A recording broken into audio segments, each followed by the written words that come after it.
Je suis née de parents espagnols qui fuyaient Franco. Et je suis née à Montevideo, en Uruguay.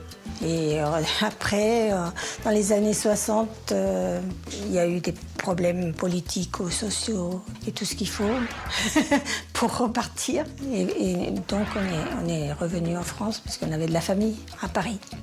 Je suis arrivée le 10 juillet 64 à Paris. J'avais 20 ans. Et puis nous sommes venus ici en Corse 3 ans après et on a fait notre vie ici. Je suis amoureuse de la Corse. Et puis en plus de ça, c'est ma patrie maintenant, la Corse. Ça fait 50 ans que j'y habite. Donc pour moi, c'est ma patrie maintenant. Et donc à travers ces paysages qui sont magnifiques, et j'ai trouvé quelque chose, une chaleur humaine que je n'avais pas trouvée à Paris, parce que ici, les gens sont... Enfin, j'ai retrouvé l'ambiance que j'avais un peu là-bas.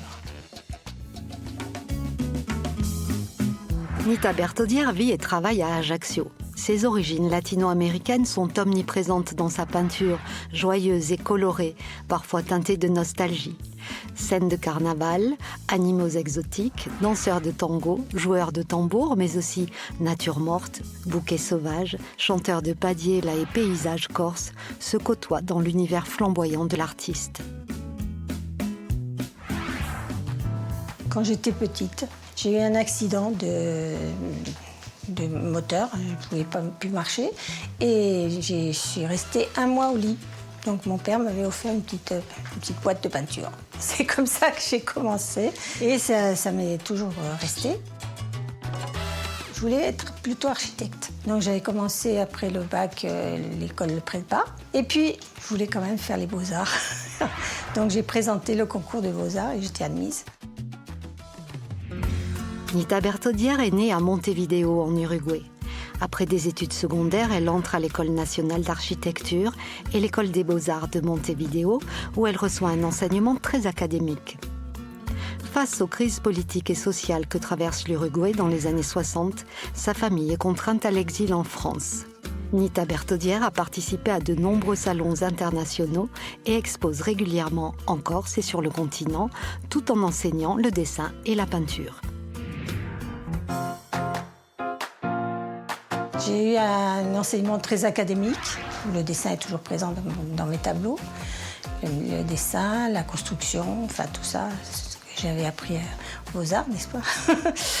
Et donc, je continue, je ne peux pas me passer du dessin. Bon, après, ma technique, j'ai une idée, donc je la mets sur papier tout de suite.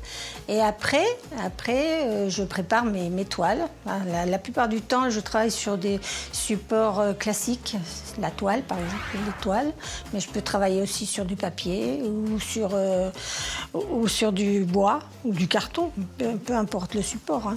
Et une fois que j'ai choisi la taille ça dépend du sujet, ce que je veux faire.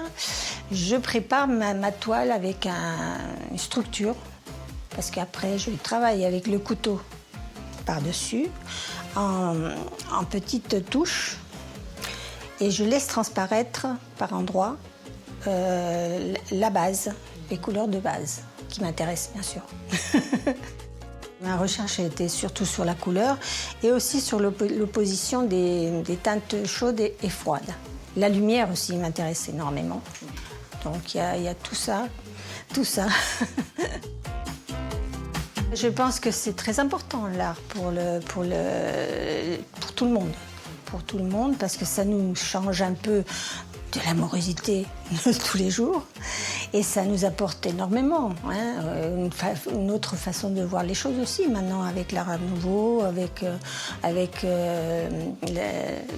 toutes formes d'art différentes qu'il y a actuellement, bien entendu.